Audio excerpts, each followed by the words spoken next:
Minister, you're very welcome to the House today. And I want to commend my fellow colleague, Senator Emer Curry, for bringing this motion to the House. It's really wonderful that you're doing this and that everybody is so unified on this motion today. And I am aware that recently representatives, and we spoke about this last week, from all major parties, North and South, have signed a document outlining their rejection of the UK Government proposals to introduce an amnesty for legacy killings. And that document, signed by all main parties in Belfast and Dublin, states that they reject the British Government's proposals on dealing with the past, including amnesty for those accused of murder. We're all very aware that the Good Friday Agreement was very warmly welcomed and rightly welcomed by the overwhelming majority of the people on this island. However, it did have one gaping hole, and that was an omission for which we must now face up to. It did not address the rights of the victims of the conflict. It did not ensure that the rights of the victims of the conflict, as enshrined by all international conventions of law, were protected and advanced. Our peace agreement became an outlier in the international community in its failure to address the impact of conflict on the people most harmed. The peace process, as a result, shamefully neglected victims of the conflict. However, in 2014, at last, the body politic of both islands began to make restitution by signing the Stormont House Agreement. And this was the beginning of ensuring that the peace process was meaningful for victims.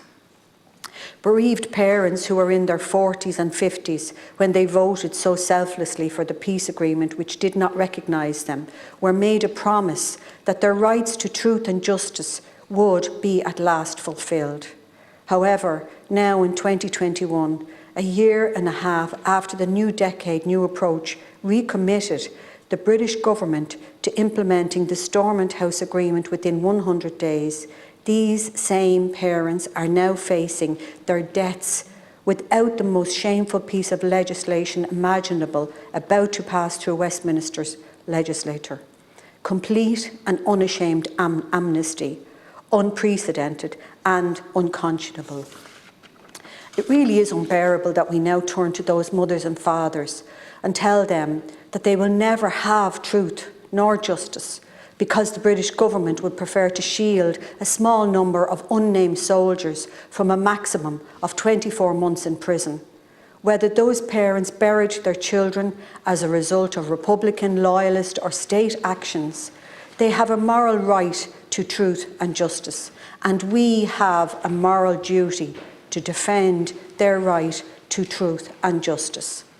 The mother of 3-year-old James, who was shot dead in their front garden, who has never had an official account of who has taken James's life, from being told it was a stray IRA bullet to being told it might have been the British Army.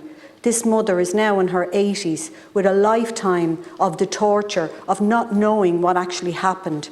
And now she's being told that this legislation, which will end any prospect of full, effective and critically independent investigation, is in her interest. The mother of 14-year-old Martha, who was walking home with her best friend when a gun battle commenced, and no one claimed taking her life, but lots of people speculated about who it was. For 40 years, and her nearly blind mother, now in her 90s, holds on for just one thing: truth and justice. For the British government to tell her they care so much about her that she cannot have an inquest into her daughter's killing.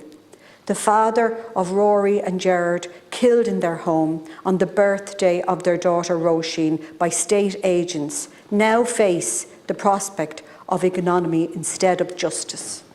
Victims of the conflict deserve so much more than our tea and sympathy or our empty promises not to forget them.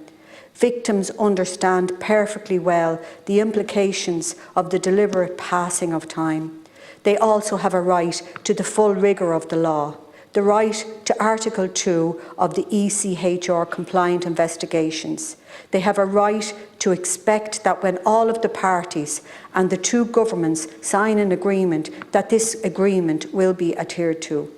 There must be truth and justice for James, for Martha, for Gerard, for Rory, and all of the thousands of others. And no legislator has the right to deny that. And I want to again commend Senator Curry, and I also want to commend Senator O'Donnell for his very emotive description of what it's been like. My father was a northern man. I spent a lot of my youth in the north, travelling up the north. When we were very young, we would have seen, the presence of the army up there. It was quite scary. I cannot imagine what it was like to live up there under the fear and under that constant trauma of what was going to happen next. So I just want to say, I want to thank you, Minister. I am very conscious that I want to acknowledge your work and what you have done. And I'm just really proud to be here today, actually, unified with all of the members of the Seanad on this motion today. And I want to thank you again for bringing it into the Seanad.